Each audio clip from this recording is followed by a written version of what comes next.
Hey guys, it's Turok, and today I can finally record my review of chapter 1131 of One Piece. I had a very busy weekend, and yesterday too, and I just couldn't get to this. So I'm very excited to get to this because this will be my first time actually doing a review while reading the official translation. I'm all the other ones I've done. I don't think I've ever done an official translation yet. I always did the other one, and then in the next videos I bring up little things I missed with the changes, but I don't have any of those. I don't have that one in front of me, so we're gonna see what's happening here now. So there's a lot going on in this one. Oda is really wait, I forgot to check. I wonder if there's a break. I'll look at the end. A lot going on in this one. We're switching back and forth between the Straw Hats and the Great Eric and the ones that have come to who have been brought to Elbath by road. And also, that was the thing I missed. I don't know if I did. No, I didn't do that because that was the last chapter. The thing I missed, the biggest thing I missed from the last chapter was that when the Straw Hats and the Eric, they're able to get a copy of the not able to. They're out at sea, so the news crew find boats and they probably just go to any boat, I imagine, and say, hey, you want a paper kind of thing. They even showed up with Luffy in the live action. I don't know if that was in the manga, but in the first episode when he's left Fuchsia Village with his little boat, there's a news crew that found him there too. So when the Straw Hats on the Great Eric get a copy of the paper, it has it's telling all the bullshit about the spin that Morgan put in about what happened at Egghead, and there's a picture of Luffy in his awakened form. I'm always going to call it more awakened form. I don't know if some people just can't. Oh, it's Gear 5. See, I don't care for that name so much. It's appropriate, but at the same time, the other gears are his artificial way of making use of the Devil Fruit. So, but Gear 5 is his next form that's natural to the Devil Fruit. It's kind of like with Oda's kind of doing something opposite of what Toriyama did. So when Toriyama, after the Super Saiyan form was unlocked, there was like three or four like subsequent little transformations within Super Saiyan where they were two of them were like where they leveled up. It really was like leveling up the Super Saiyan. It was like you weren't fully transformed into another form. You just were powering up more and more. And the first one was this work where they powered up and they're bulky. And then the other main one really is the full power where Goku did it without continue to strengthen. I think the key there was like that the training is different. Goku didn't beef up in so much as he kept power strengthening himself into more like a fighter would, like a not bodybuilding almost, I'd call it. And then there's the ultimate ultra one, which is like really beefing up. And though that kind of sometimes seems to have a thing there where a character would just power up so much the body just had to absorb that energy into the muscles like that. Other characters did that, like Frieza and Master Roshi. Anyways, once Super Saiyan 2 came along, those other forms went away, except really you could say the full power one, whatever they call it, because within that, once with the right training like that, once you're in Super Saiyan, you just fluctuate your power in there again until you have to jump to Super Saiyan 2 to get more power. But with Oda, he's like keeping the other gears, and gear second and fourth make the most sense to me. I don't think Goku really has to say gear third anymore. He's just puffing up his arm, he's putting up and then hockeying it. Gear second and fourth make sense because the first one is him staying in his natural body state, but he's fluctuating his power with the use of the blood doping type thing, and he's all red, and he can go much faster and hit harder and all that kind of stuff. And then Gear 4th is the next version of that, where this was where it kind of went cool and became like Super Saiyan, the ascended one and the one the full power, where one is big and beefy, and he's still really fast. But then with Snake Man, the other one was Bounce Man. He's kind of like I wonder if he would really be like faster.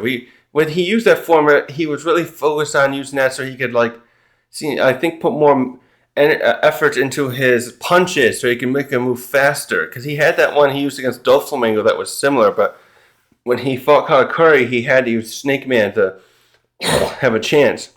So, anyways, the awakening. I got way off topic, yeah. And the picture here of an awakened form that someone took at Egghead and gave it to the paper had the X on it, and it's what people point out that I missed was that Vivi, before that picture got mass copied, was taken to the printing paper and mass produced to put into the paper with the articles. She drew an X on the picture to send a code to the Straw Hats who would know about that. And the other Straw Hats here didn't know, because these are the ones who are reading the paper are all the members that joined after Vivi left. So they don't recognize it.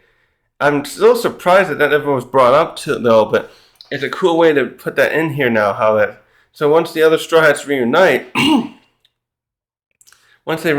then they'll have to say, hey, there's something in the paper you should see. Why is there an X on Luffy's arm? And then, then the Straw Hats on Elbaf, who all know Vivi, met Vivi, they'll recognize right away, oh, Vivi must be telling us something. So I already see videos out there, oh, Vivi's going to meet them in Elbaf. So probably so. Something's going to happen. Somehow they're going to get to her. I don't know if she'll meet. I'm a little hesitant to say that she'll really meet them in Elbaf. They're definitely bringing them together. We'll see. Something tells me whenever Oda does something like that and everyone says that, I feel like the other fans who are making the videos like that almost jinx us. I even did it. I thought Marco and Buckingham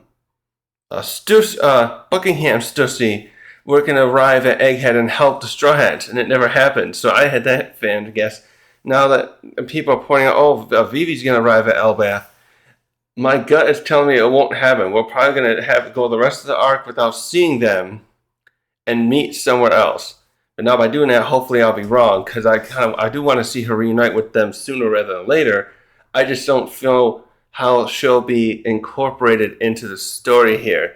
I feel like this is going to be a self-contained story right now of the Straw Hats helping the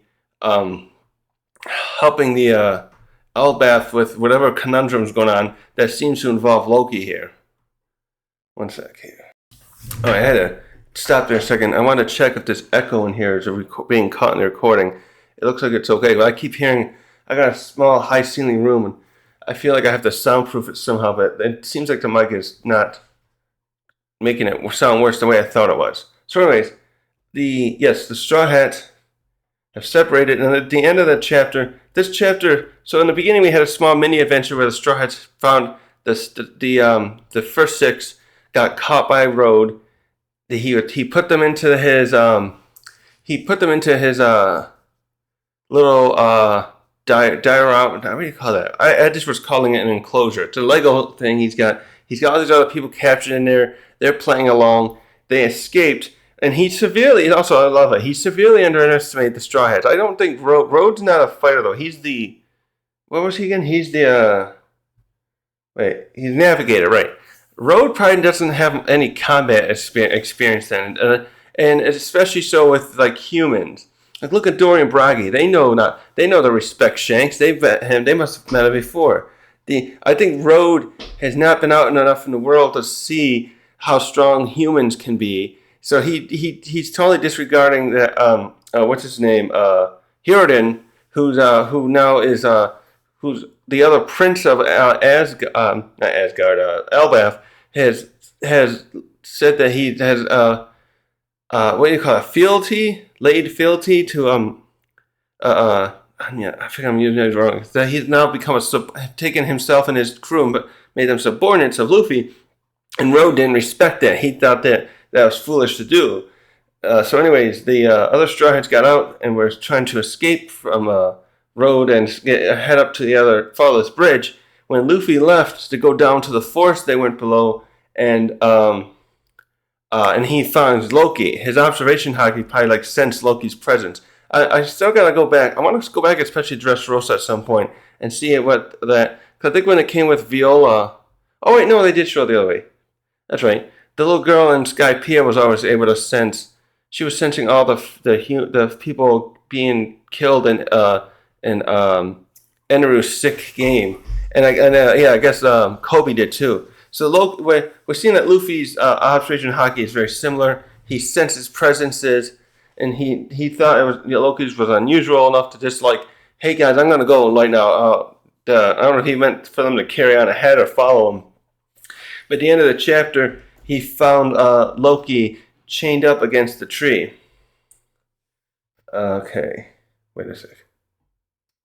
I'm just pulling up something related with the tree they're going to bring up in here. Anyways, we start the chapter off with Luffy right after Loki has confirmed to Luffy that, hey, yes, indeed you are Elbaf. And he just gets very excited here. And he's going on and on about how amazing it is to see things that are so much bigger but the same as like here, there's trees, and there's giant animals. They saw the snake and stuff that Road had as pets. And then he's talking about, oh, it'll be great. Usopp will be so happy to be here because this has been his kind of goal to reach here. But his main goal is to be called to be a brave warrior of the sea. And I would just point out to Usopp, by the way, that all you need to do is you gotta try to wrestle that nature of yours to retreat from a dangerous situation. You have to think a little more like Luffy or Zoro. And I think, once you quell that flight response of yours and look in the way that you are. So it's all like, it's okay, I would say, if you want to retreat from a battle where you can't win, but Usopp just wants to avoid fighting all together all the time. He wants to avoid conflict even when it's clear like they should help, because that's just what the Straw Hats have been doing too. Anyways, so I don't know how much Usopp will learn from here, but this is what Oda has been placed in this. This has been a goalpost Oda's had in front of Usopp since he met Dorian Bragi back at Little Garden. So he's going on there about us being the most powerful nation in the world. Actually, that's one other little tangent. I think I'll bring this up here. I have a quick tangent on this. This island of Elbaf looks not big enough as far as like what population it would have, an army it might have to be a threat to the world government. I'm wondering if we're only seeing one part of it, or if there's some other ones with different villages. That would make sense, because if we're going into Norse mythology, I remember those different tribes there, especially the Aesir and Vanir, I think I'm saying them right, who are at odds with each other initially and have a war in Norse mythology, and then they make amends by trading hostages and stuff like that. And there are also the giants, the Jotuns in there, and there's fire giants with like Surtur. He's supposed to be part of the main thing that will happen with the end of with Ragnarok coming. So the size of Elbaf as a single island, what we're seeing is impressive, but it's not impressive to me to think of it as there's enough people that, like, I see up there one town, it looks like. And there might be other levels. The other thing too is there could be other levels of tree, and Loki's going to go into that a little bit. But I'm hoping there's more than just what we're seeing there at face value. It looks as a whole island compared to other stuff we've seen. What I thought of through and with my expectations, small. Like, this looks like it's the same size to me as no, it could be a little bigger. The size of a few Dressrosas put around together. Like, it's not. It's for, like I said, for giants. It looks like one community would only be here on those second level that we can see. Anyways, Yeah, that's not cleared here. Cleared up here. Maybe it will be. And he keeps going on and gushing on here, Luffy, about how many giants, how he never seen so many giants until he was on the Dorian Bragi's ship. Meanwhile, while he's doing this, though, Loki keeps saying, "Hey, can I talk about something else? Hey, by the way," and Luffy's going on, and he's like, "Hey, kid, human," and he finally screams at him, like, "Hey, I'm trying to ask you something. Stop!" And this gets the attention of some of the animals, and it looks like this area here has some very fierce animals. We see we'll see some other things, like not even just the predators. We see the wolves here, and there's a deer there, I think, too. And so Loki gets this kind of a declaration of what do you call it, of himself about, and he goes on saying, "I am the sun god, enshrined in the legends of this land." And he's trying to put human, saying human to Luffy, like, you, I am, since I am you should be, you're not a guest yet, you're a visitor here, so you must treat me with, it's that kind of thing where there's probably a term for it, I can't think of it, but where you're addressing a foreign leader, and you see in these movies where they're a monarch, and they say, you don't speak to me unless I say you can. And he does that right there. And Luffy, doesn't care about that. We saw how he was with Vivi and Momonosuke. But he doesn't. He lets Loki speak here a minute. And first of all, though, we get a little title card thing. Alabasta cursed Prince Loki. And we see he has a bounty of 2.6 billion, which is pretty good here. It's not as high as Luffy's is now, but this thing that's interesting there is it's called a special government bounty. So this makes me wonder that did he cause problems for the world government that they call it special. I'm thinking, does that mean he's on a list along with the Yonko? Because other characters have high bounties. Actually, that makes me think about that. So who has the highest? Let's see. After Luffy, they got the Yonko bounties. Blackbeard. Where is Blackbeard's now? I forget. Blackbeard's during Wano was like 2.4 something. And then we had Shanks, Big Mom, and Kaido, who were all in the 4 billions, and we have Whitebeard and Roger in the 5s. Let's see, Crocodiles and Boas are under 2 million. I'm wondering if this Oda's retconning something, creating a special tier where everything above 2 is special. It's like the ones they really worry about. I'm wondering what that special government means. Or if they make a list where the special ones are the ones who, even though when they have a high bounty, they also just I'm thinking of it like with Dragon. Because Dragon has that title of the world's most wanted criminal, and now I'm thinking perhaps it doesn't really mean his bounty is the highest, but he's considered the most dangerous criminal that the world government would love to remove as a thorn in their side. And maybe Loki and the Yonko, in turn, to some degree, are in a list like that. So that would be something to see down the line too. Wait a minute here. Where is this other one? No, hold on. Come on.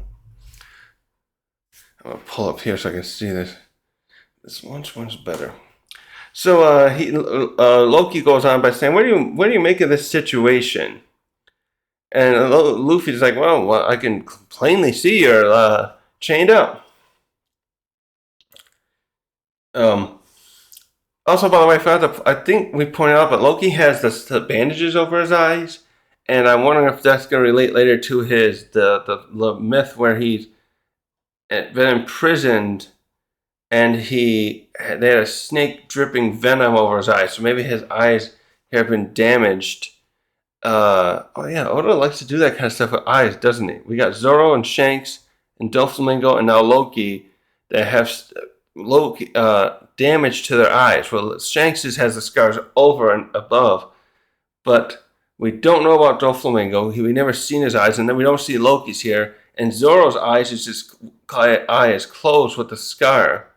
So he likes to do that eye stuff. But this one don't make sense because we know this is related to a myth, and I think there's something there where his eyes are literally like destroyed by venom, snake venom. And so Loki goes on pointing out, that's right, and as you could imagine, no man would ever choose to be chained up, and I want to be freed. And then he goes on to talk about, I've been here for 6 years now, now he keeps going. He says, I consider myself to be the strongest in Albath. That's interesting, because he sings such tougher proclamations, but now he says, I consider myself, meaning he must know that some other people could give him a hard time, I guess. And here's the thing, that's why I paused too, I was looking at the tree. He says this is known as the jewel tree Adam, which forms the very kingdom. Wait a minute, isn't that the same name which the sun is made from? Cause I was looking up the thing about the other tree in Ohara that was also it's like the oldest tree. That thing is the oldest existing living thing in the One Piece world, being 5,000 years old. I wonder if this tree is a sibling to that one somehow. Although this one's girth and size is vastly, I think dwarfs that one in terms of like the diameter and whatnot. I'll have to get to that in a little. I'm gonna look that up in another video. But so he goes on here to point out, like, I can't get out because these are chains made of sea prism stone. So we know now he must have ate the devil fruit that not Dory and Bragi, one of the other subordinates of them were telling the other Straw Hats about. He ate a legendary. They call that legendary one. So we still don't know what that. He keeps calling himself the sun god. So I was trying to ponder this last night. Like, what could that mean? Could he have something that would be similar to Luffy? Like, there's supposedly no two devil fruits that are the same in the world, and the closest things we get are like Logia fruits that have similar properties, but they're different in a way. Like we got Akainu, Sabo now, and Oven, who all can create heat in ways. But one's I forget what makes ovens different, but Akainu's is easy. It's lava or magma, and Sabo and Ace, that was just pure fire itself. And Oven can do something similar though. And then we also have Kiji and formerly Monet, ice and snow respectively. And I'm just starting to think, what if what Loki has is actually, you know what? Loki is supposed to be a shapeshifter in the myth, so maybe Luffy can't shapeshift into other people directly, but Bon Clay and what's her name? I can't think of her name now. It's blanking. I have it. They can shapeshift. I'm gonna speculate that Loki, if Oda's using more of the Loki inspiration from the myth, maybe this Loki has something that's a combination of shapeshifting, like we think with Bon Clay and what's her name, and a combination of Luffy's powers where he can manipulate himself into things that aren't really like transforming into copies of other people. That's shoot, what was that? Her name? And my cat was calling me. Davon, I just remembered her name too. Davon and Bon Clay can shapeshift into copies of people. Well, we don't know the full thing with Davon, but it was her. We did see that she had something similar to Bon Clay, that when she touched Saturn, that she had copied his likeness. Now, I'm just thinking, if Loki in the myths is a shapeshifter, maybe Oda will, because Oda sometimes has other fruits, like I said, that are similar but not direct copies. And Luffy, Dory and Bragi confirmed that Luffy's awakened form, now I almost get fifth. His awakened form is they said, why are you dressed up like the sun god? Which I joked once in one of those Tekking's video, they think he's just cosplaying, probably. that maybe Loki would have a form that is a mythical thing, another mythical thing that allows him to shapeshift, similar to Davon and Bon Clay, but at the same time, what is that? Shapeshift stuff around him like Luffy can. He can. His is like rubber properties primarily. So I'm gonna throw that out there as what kind of fruit he may have. So where are we? Got this one over here for the. So Loki is going on like I'm not here my own volition, so I want to make a deal with you to see if you'll help me. And he's like, you seem like you're a pirate, right? So if you were, my terms are, if you help me get away out of these chains, I will offer my services to go and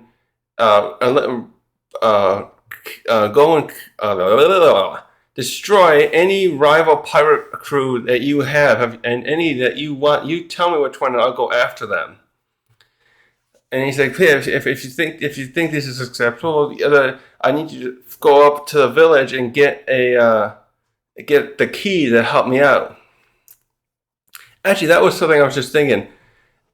Couldn't Luffy, if he did agree to this or want to help, I was just watching the Wano episodes, but now I forgot. When Luffy got that collar off, he was able to. Isn't it?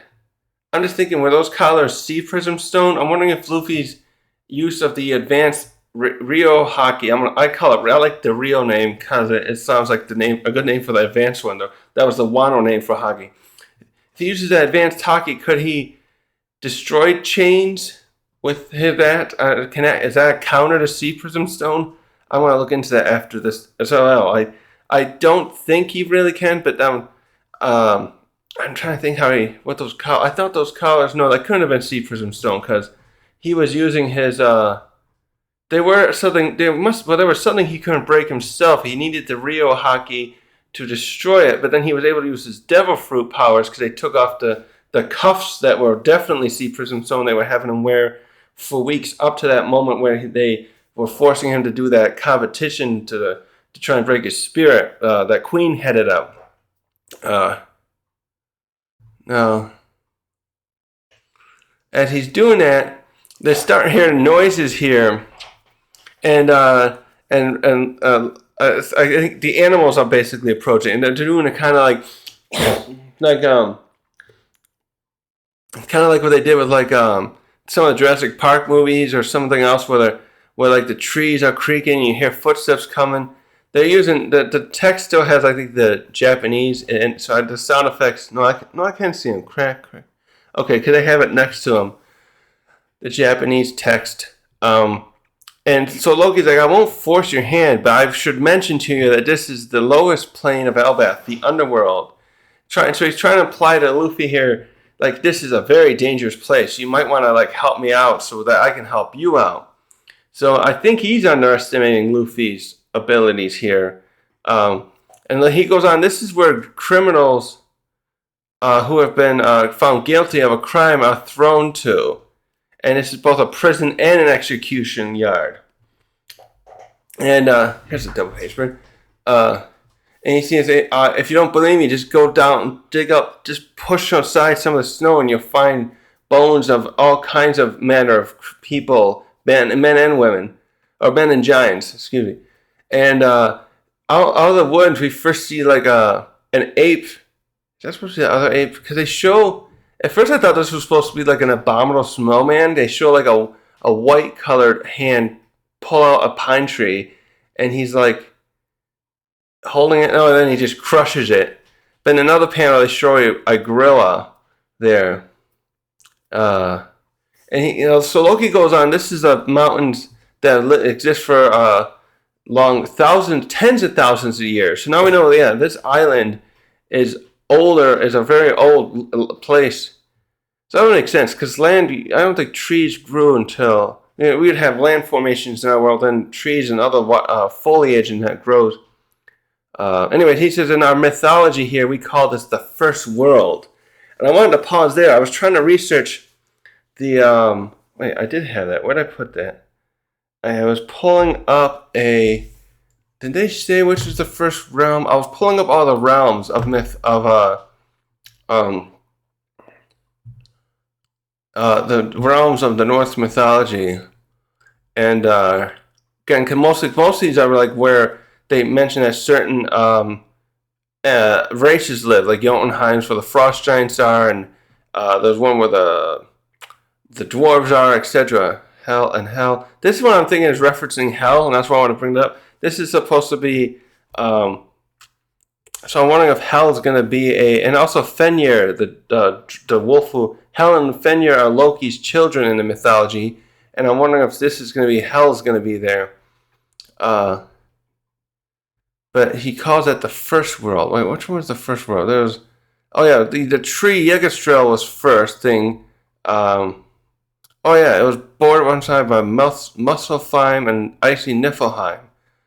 So I don't know which one of these is referencing. I feel like he's referencing one of these with this. That Oda's doing that. Anyways, back to the manga a second. Hold on. I'm gonna get rid of that one. And shoot, maybe not. We didn't want to get rid of that window. Okay, so back to shoot. My mouse is everywhere. Yeah, I think this is meant to be one of those first realms here. They're referencing, I don't know, that again, this looks, if you look at Elbath though, this doesn't look like a place where there's these separate realms and you, like if you look at the God of War game, in the last two, they have to go through special portals to get through there. So Loki here though is funny. He's kind of trying to scare Luffy, and it reminded me a little bit of what Road did, but so all these big beasts come out, but some of them remind me though, like they're almost the same size as that place that him and Rayleigh trained on. I'm wondering if that place was related to this then, because that's so we see an elephant, another snake, a wolf, a polar bear, and a gorilla come out, and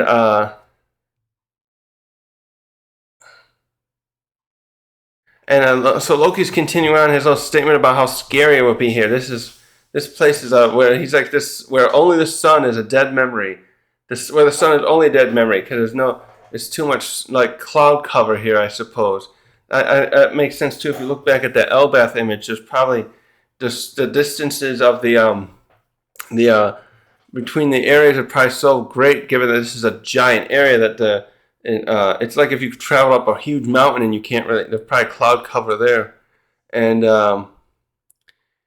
he's trying to say, yeah, these animals will answer to me, and so you should just help me. He's trying to like coerce Luffy to say, hey, you should help me, but so clearly these animals can't help get him out though, because they do look impressive at first glance, but we know we're dealing with Luffy.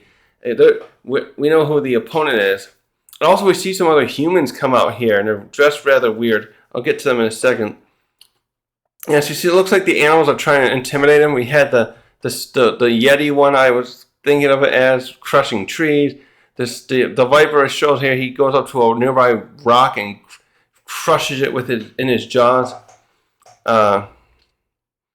And Luffy just is like nostalgic for the island he was training on. He just says, "This takes me back." And yeah, Loki clearly makes a threat here. Like, if you don't do as I say, they won't take kindly to it. And then he goes on. When these other people come out, they're all dressed up like. It almost looks like they're trying to dress up to avoid like this area would be toxic, because they're wearing gas masks, but they're also wearing robes over themselves. It is freezing here. You can see snow everywhere. And then he points out those are other humans who tried to fight, do battle with Elbath, and they lost, and they're barely surviving here. So they've had to use rotten smelling clothes to scare away the beasts and make them unattractive. Okay, and this is where it's going to get really interesting. So actually, there's a few things here because I'm confused on this one part. This is why I'm happy the anime is going to. I think I get what happened here, but first he says, first we switch to the humans, and they're like, oh, that's kind of mean to talk about us like that. And then somebody else was like, "Oh, who's that guy? We should try to rob him, huh?" And so they go on to say, "Oh, we gotta be careful, though." Is that how they say it? Can they just so they talk about we don't want to get unlocked unconscious like the last time. I like the way he emphasizes that one. And the one else said, we weren't expecting to see red hair Shanks around here of all people." And that catches Luffy's attention. So this is funny. This is a little bit funny though. We switched back to Luffy briefly when last time we saw him, he was staring at the beasts were like coming up upon him, and we see him then sitting in the hand of the gorilla, and then we see all the other animals are just smiling around him. So Oda kind of cut this out, and I think the anime would probably add that in. Luffy must have pulled out his Conqueror's Haki while the humans were talking to Loki, and now the beasts are not trying to attack him anymore. They're all sitting around him smiling. And like I said, the gorilla one's holding him. And and he's like, "Wait, did you just say Shanks?" And then they turn and they see that he's tamed the beasts, and they're like, "Wait, what the hell just happened? How did you do that?" And now Loki realizes that too, like, because he kept saying these guys are like my friends, because he probably did the same thing. He probably just had to use. He probably has Conqueror's Haki because he's chained up. But I think Luffy still used Conqueror's Haki when he was chained up in Wano. So he probably used that to make them listen to him. That's something too. I just realized Loki's been chained down here for 6 years. I was just thinking, why is he still alive? Maybe the Elbeth giants expected these beasts to eat him by now, and they thought the sea prison would be enough to fully incapacitate him. And we know that works for devil fruits, but it probably he didn't. Maybe they didn't realize that maybe because he's so much stronger than he really expected with his will, he probably used Conqueror's Haki to tame them, to keep them from eating him. So he's just been alive here somewhere. Maybe they're helping him feed him. Actually, that's right, because one's a gorilla. He's probably, I don't know how he's going to the bathroom, though. They could probably be feeding him stuff. They could go kill another animal and then give him some food. They have to spoon feed him almost. The metaphor, like, I'm sure a gorilla's not going to care to use a spoon, but this gorilla either. But I just realized they could just be, he says they're his friends, they could be feeding him, and that's how he stayed alive all this time. And then, actually, should I stop here and bring this up too? No, I'll do it in a minute. So, Luffy, Loki's surprised to see that someone else was able to, that he doesn't know about, was able to tame the animals. And Luffy's showing up to Loki, and like, "Oh, wow, you really saw Shanks? You know him?" And he's thinking Loki's probably like a friend. He's forgetting Loki's all tied up. Like, why wouldn't Shanks free him? And with this, Loki first has his little grin, and he must have beef with Shanks, and he knows Luffy likes him, so he says, "Oh, you mean that coward of a pirate? He certainly could." And this really pissed off Luffy, and we quickly see a transition where Luffy is turned into his bounce man, and he goes up to Loki to give him a punch him right in the face. Loki must have his observation working though, because he dodges it to goes to his head, moves his head to the left, right, and Luffy's punch goes into the tree. Is that part of the tree, right? It looks like rocks the way they show the damage. He punches just nearly misses. Loki just nearly dodges the attack, and the other people are like, "Oh my god, what? He's going after Prince Loki?" And then Loki's like, "Wait, calm down. I was only joking." No, I think you were asking for that one, though, Loki. In that one case, I'm thinking, Loki, you were asking for that. You knew he liked him. He's still underestimating Luffy, too, now, thinking, I'll piss him off a little bit. Also, by the way, I have to point out here, this was amazing to see how quickly, I think where Oda's really trying to emphasize that Luffy's turning into Gear 4th. His transformations are becoming really easy for him now. I would even speculate that he won't even use the Gear 2nd as much anymore if he can just pop into those. But I mean, he could do that. He does those quickly too, so he might do so if he doesn't really want really doesn't want to hurt anyone. And Luffy comes back, slowly is transforming back, and he's like, please don't, no, not, he don't say it like that way. He's probably angry. Don't ever say that. Not even a joke. And then the other animals are back too, like, oh, this guy is dangerous. He's even more than we thought. You can see the sweat beads on the polar bear and the elephant. And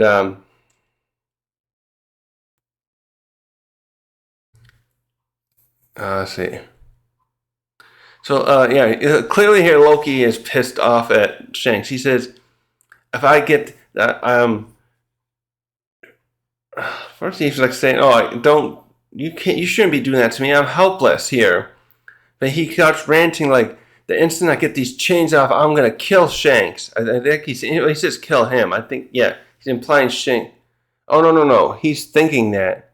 I'm sorry. He's pleading to Luffy like, "Hey, you shouldn't do that. I'm helpless." I think he's meaning I'm gonna kill Luffy. Yeah, that's probably what he means. Okay.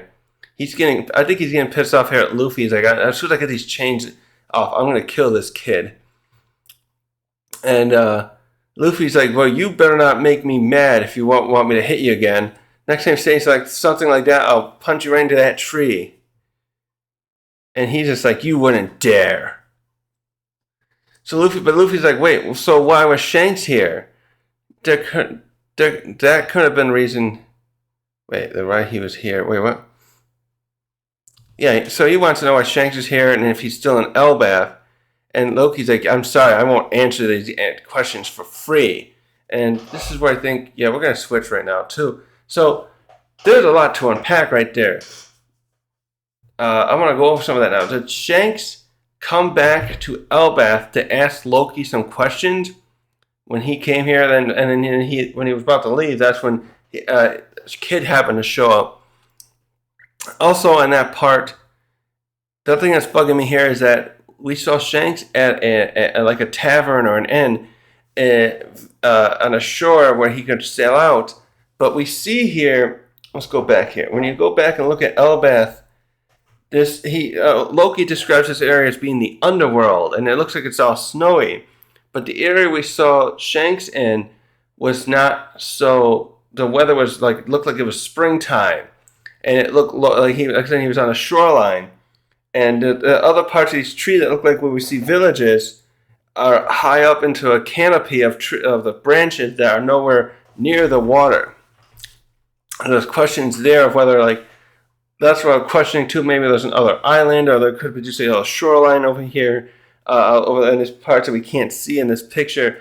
That that inn was there that might be maybe it's a smaller village of giants that decide to stay in the underworld area and treat customers that come in and make a buck off that way. But then there's also what is Shanks doing here? And even more point, think back to what just happened. What Loki said. He said, I've been here 6 years. I'm wondering if that's implying that Shanks aided the giants in capturing Loki. And also, isn't that around the time too? That's what I'm trying to get at. Shanks became a Yonko 6 years ago, right? I'm wondering if that, right? I'm going to go check that again. Hold on. Yeah, Shanks has only been a Yonko for 6 years. I looked up that episode for the bounty reveal. So I'm thinking, what if Loki was rampaging outside of Elbaf's borders and Shanks helped restrain him, and this was taken notice by the world government, and that's elevated him to the Yonko status at that point. Because that actually is interesting too, because I was previously thinking that a Yonko might be gained by the way we kind of saw what Blackbeard did, clashing and at the very least surviving or even possibly defeating a former Yonko or someone of that, like that. The government would say, okay, we have to raise them up into this. Again, though, why is there only 4 Yonko? Morgan's called Luffy the 5th Yonko, but I feel like the government wouldn't accept that. And I feel like the government only, maybe just because they don't really have there's not really other characters that are at that level of power and prestige and stuff. So if in my opinion, if that's true, that means if Big Mom and Kaido come back and start reestablishing themselves as a true threat, Like Big Mom still has Totland easily. She, especially at the very least, you could say could be considered a Yonko. Isn't Yonko the word for 4 emperors? Like 2 words. She would be another emperor, so we would have 5, and Kaido could set up a pirate, try and gather a crew together, maybe pick an island that's uninhabited or something, and set up a shop, and then he would be 6 Yonko. Anyways, yeah, something here looks like they're tying Shanks with Loki, and probably how Shanks was elevated to the Yonko status, I'm sure here. And I'm going to quickly a theory I'm thinking that the events are going to happen here, and why showing that Shanks came here is related to Ragnarok and probably something with the One Piece or Raftel. There's probably some prophetic stuff going on here, because he keeps talking about it too. Where did he say that? Enshrined in legends of the land, not prophecy. Loki says here, I'm thinking that there is a... Is that... Yeah, there. Just checking my audio. I'm thinking that there's something important here that Elbaf has related to Raftel, just like Wano did. With Wano, we had both the Kazuki clan being the creators of the poneglyphs, and Big Mom dropped a hint about a part of the One Piece being here in Wano. And of course, we got Alabasta being important too, with the Nefertari family being part of the forming the rebellion, and then the Lily turned and helped distribute the poneglyphs out to the world. Now I think Oda's gonna tie something in here, and I'm wondering if Shanks was worried, and he's going around now. He said, "I'm gonna go. Let's go get the One Piece." So I'm thinking Loki must have information that Shanks came here to try to question him on. Now the question, if that's true, the next question is: was Loki compliant at all, or he just give Shanks a real hard time and just dick around, saying, "Yeah, I'm not gonna really help you. You had me tied up here," or maybe he gave little hints. He seems like someone here who would give a lot of little hints to try and toy with somebody else, including someone who might have had a hand in his own imprisonment. So that's I think that's the rest of, the rest, what we see Luffy in here. So now we switch to the other Straw Hats above, and they're still going across the bridge, and then the bridge starts shaking, and then Usopp looks back and is like, "Oh crap, there's someone pursuing us."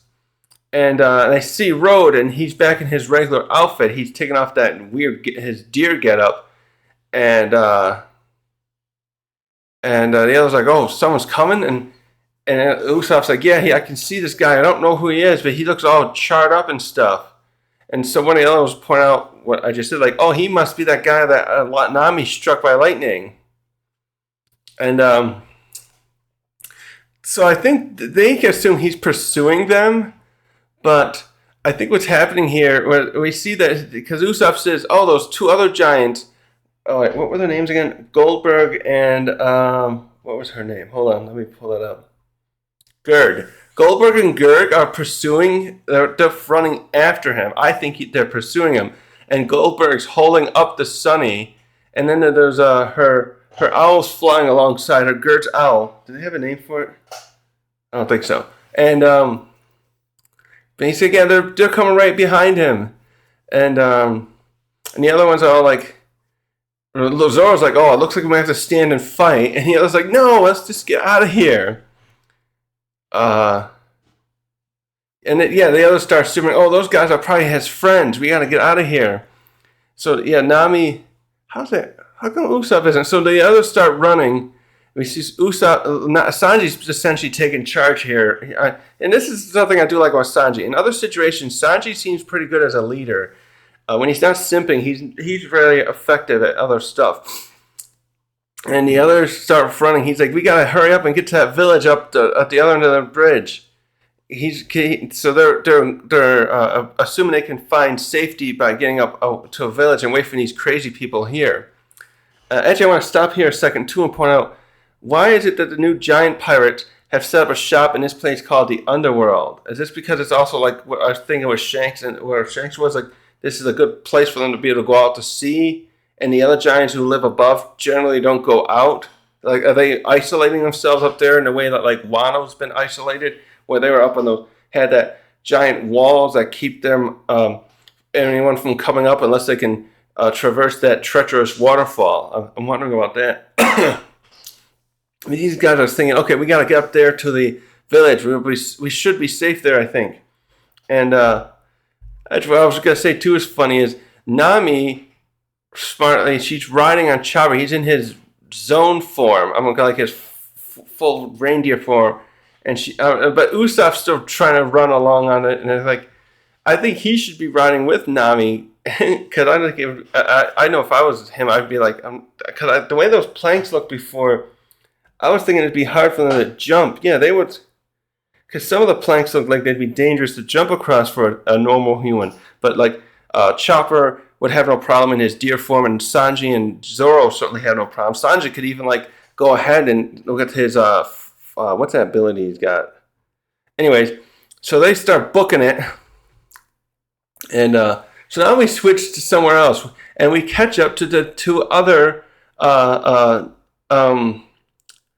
giants. We get the new giant pirates. We get Hajrudin back, the captain, and what's his name here? They show it, Stansen, and these two are out hunting, and they've successfully caught themselves a moose.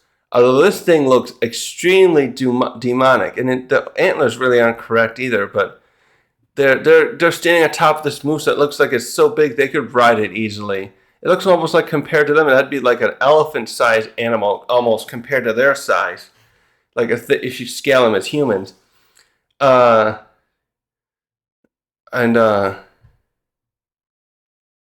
so he's doing this. Is he expecting them? Oh, that's right. Hajrudin. Oh, right. So Hajrudin and Stansen have done this because they know the Straw Hats are coming with Dory and Bragi. He wanted to come get them, and then Dory and Bragi said, no, we outrank you. We're going to go. Even though they said that Hajrudin's the prince, though. But anyways, they had the seniority to go get the Straw Hats from Egghead. So he's hunting this thing and brought his disguised the shipwright along so they could prepare a feast for the Straw Hats. By the way, he didn't carry a weapon like this before. Was that an axe he has or something?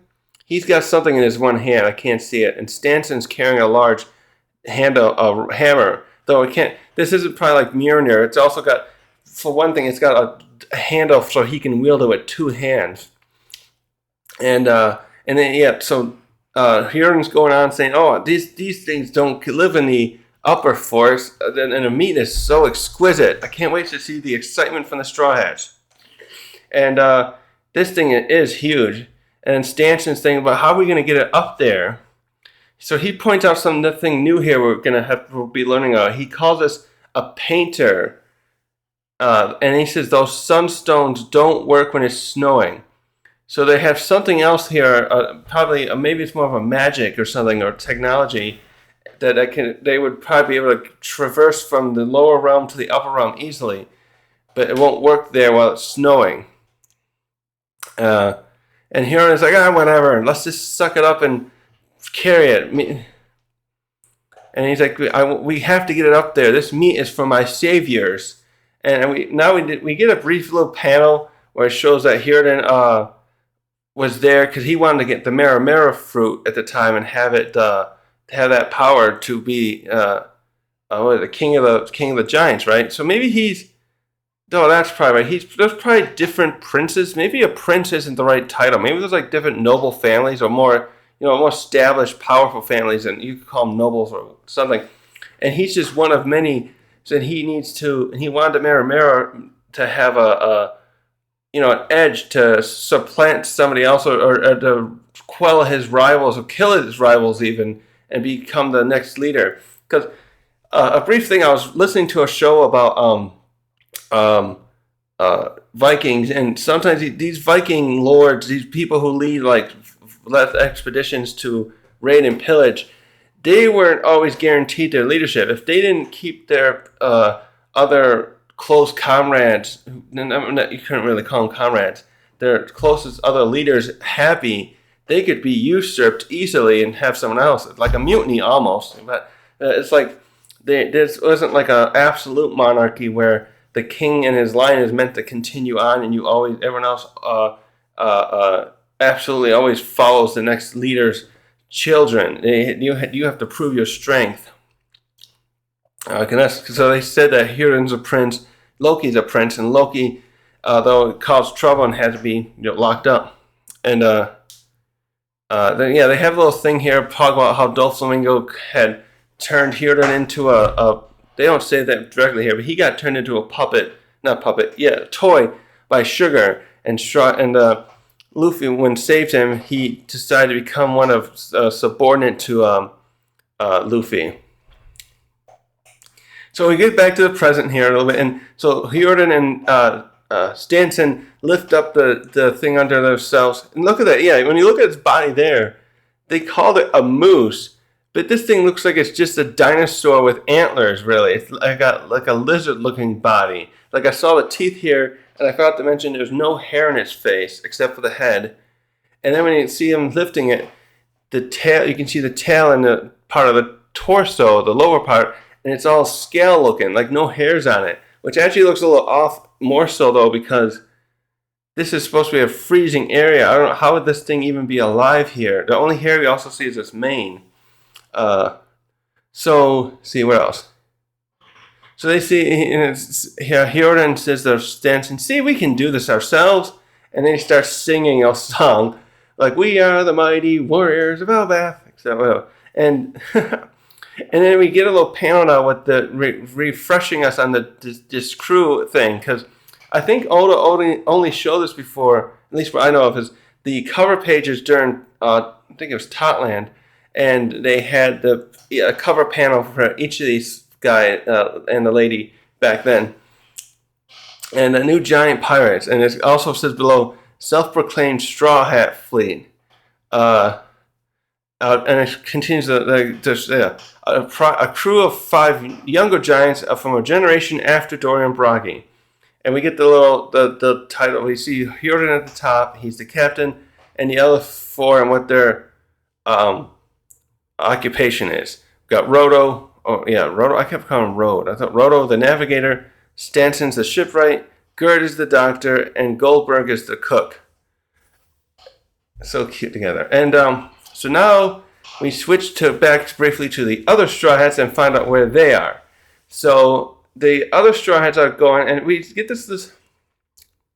I didn't get this part why they had to do this, but so anyways, Robin I guess wanted a haircut, and Brooke was able to do it. He must have some skills with being a barber, and he's finished up, and he's like, "What do you think, Robin? I never had to cut a woman's hair before." And he does a still joke again. My heart would be racing if I had one.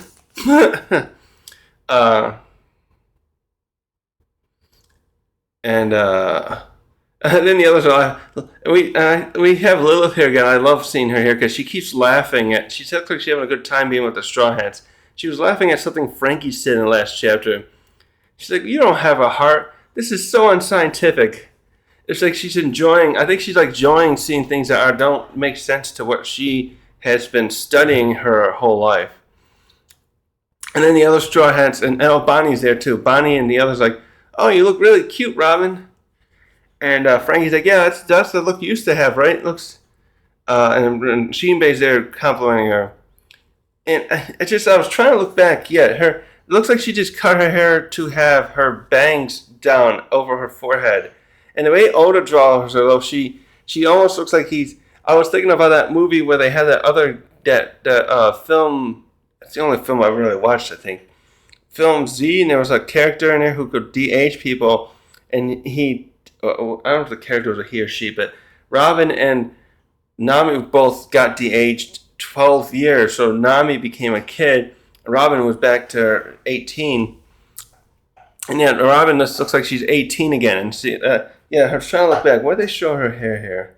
Yeah, her hair, I just saw it, was just back during Egghead, where it was just kind of back like this.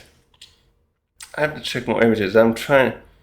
It's throwing me off a little bit. I thought almost for a second she was a different person. Okay, no, it's not there. Okay. Oh, wait, there was that one. Where does that go? Yeah, you can see here her hair is just pushed all back all the way when she's on the ship here when they decide they can't find yeah, there too. Yeah, she just it's drawn in a way now where she looks she's several years younger. I'm looking at this picture here when they looked at the posters and she had her glasses on, her hair just back. I preferred the way that was. It looks nice this way, but so I guess she decided to have a haircut just to look. This must have been the look she had before. I can't quite remember now. I have to go. I haven't watched any of the pre-time skip stuff in a long time. I've been rewatching more of the post-time skip to kind of refresh all my memory of all the linear events we've been having leading up to this moment. So now we switched to okay, yeah, she's going for her childhood look. Okay, because we see Bragi say, "Oh, that's the look you had when you met Saw," because she's getting ready to arrive there, and who's saying that? Frankie? Yeah. Oh, and Bragi's like, Dory says, "Yeah, he'll be really happy to see you again," and looking this like the last time he saw you, essentially. And Frankie's like, "Oh no, I can't. I don't know if I can handle that moment. I'll be bawling my eyes out." And then the other guy, oh yeah, one of the other ones. Okay, yeah, she must have had the haircut at Annie's lobby because the one subordinate there, I forget which one he is. He's like, "Oh, that's the haircut I remember you having." And it's just this glow. It's just like giving Robin. You see Robin basking, and she's got her eyes closed, like thinking about seeing Saul and the compliments from these the gentlemen here. And so now we get to a panel where we see they're right up to Elbath now. And we see they're coming in. I like this is low. Like well, I'm wondering if there's where I wish they would show something different, but you see that the Eric is coming in from the same angle that Oda's been showing us before because the sword's coming down from the right, and you can see the castle above, and some of the mountain peaks just ahead, and so they go like, "Oh, we're here. The mists have cleared. We've found it. Get ready." And so Dory and Braga have given orders. "Get ready, men. We're ready to arrive there." And someone else is like, "Well, get ready for a toast when we arrive." But now we end up in a little cliffhanger, and we go somewhere in Elbath. The last thing we see now is some other person's running frantically. We see him running off to someone else. Like, someone help, big trouble. Dr. Saul has fallen down and he won't get up. So now we're hinting at his health declining. And we just that's where it ends right there. And I'm hoping that they're not going to are they going to just have Saul die after he meets? I'm sure that Oda's going to make sure they meet. You know how Oda, he's not going to give up a good reunion. He's even had Sabo come back from the dead to meet, and we thought he was dead, to save let's meet Luffy again. So now because he got damaged by Aokiji's attack, is he gonna just do a mysterious? I feel like he's gonna do a mysterious illness again. Like maybe something else is going on, or maybe they're gonna have to go on a quest to save him from whatever he's come down with. So that's the end of the chapter. Back to Gerd and Goldberg. I feel like they sit there in that other chapter like that. Right here, see.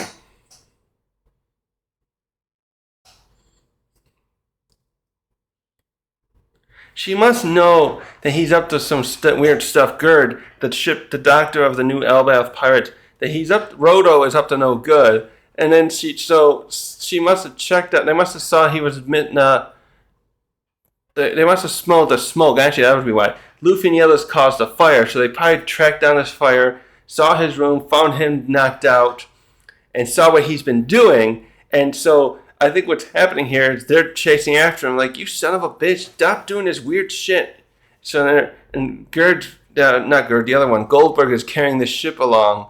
Like, where are all these people you captured? Show us now, because that's probably why. Hajrudin's probably been gushing about the Straw Hats and showing them things. They would know what that ship looks like, and so they're asking him, "Hey, where'd you put these people You know how pissed off Hajrudin's gonna be when he finds out you captured our boss's boss, or however they'd say it. So I'm certain Rhodo's just like, oh shit, I'm real in trouble now. Gert's gonna beat the shit out of me. So he's booking it this way, heading back to the village to get away from her wrath, escape her wrath.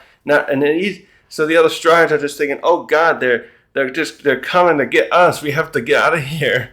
So there's gonna be some comedy confusion there in the next chapter for sure, or whenever it comes, because we gotta switch back to Luffy too. And I already went over this, but yeah, I think Loki has some information there. And that's what, because this way, Shanks came here right after saving Luffy by chasing off Green Bull. Then he came directly here. There's something important Loki has going on here. So we'll have to figure that out next. Hopefully we'll get a little bit more tidbits on that next time. Because right now we just know that Shanks came, and we know he's got a fruit, and he thinks he's the sun god. But that's the thing too. Does that mean he thinks he should rule over Albath? Is that how they said that? I have to go back. Because they called him the shame of Albath. What chapter was that? And they had to imprison him and whatnot. No, where is that? 29. I'm thinking, yeah, they said he was the son of the other king too, so he probably here we go. Wait a minute. That's not it. Where is that? Ah, shoot. They said something about him killing the other king, and he stole the legendary fruit. So I'm thinking he probably wanted to take over the country by force, and they said, okay, also because Loki is in the mythology is supposed to be in Kerr Ragnarok, they probably thinking, he probably wasn't gonna be. They probably wanted to shuffle him off to prevent that outcome.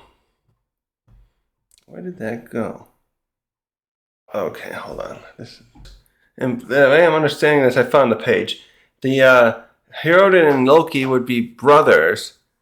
So I think some people are thinking that Hajrudin might be like the Thor version character here, but we gotta see what Oda's gonna go with this, because in the mythologies, Loki is supposed to be a blood brother to Odin. It's the Marvel comics that changed stuff in their adaptation and in incorporating their mythology into their story, that they wanted to have Thor and Loki be brothers and Odin be their dad. And then we find out later Loki's a frost giant in that version.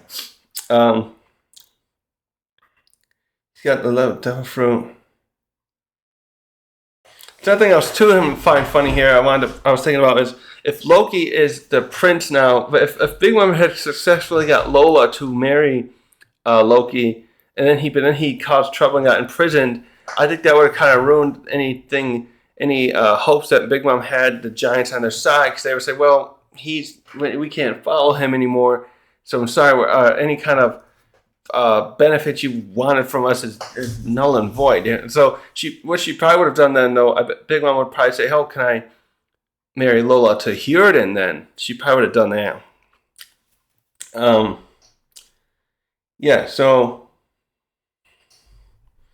there's so many questions asked there, especially with Shanks. But was there anything else? What was I going to say about that? No, not that one. Where's the other? Hold on a sec. Where is the end of that? Yeah, here we go. Yeah, the special bounty thing was interesting, and I wonder what the government knows about what's going on in here. I wonder if there'll be anything government-wise happening here. If there'll be involvement with that, like we saw at Egghead of the Straw Hats. Like I said earlier, this will be more of a self-contained kind of story. What was the other thing like that? Yeah, what will he try to gain from Luffy? He says, I'm not going to give away this information for free. He'll probably just make sure Luffy can free him, I'm supposing. Because there's not much else Luffy can offer him. And yeah, well, that's it really. There's a lot of questions to ask here, and I'm just gonna think on this one, and I think the new. This is. I'm recording this on Tuesday, so I don't think there's a break. So hopefully Friday we'll have the next chapter. Or the spoilers will probably be out tomorrow, Thursday. So I'm going to be rereading the myths some more and try and conjecture stuff that Oda was doing. But I'm going to leave this video here for today and get lunch. Thanks for watching.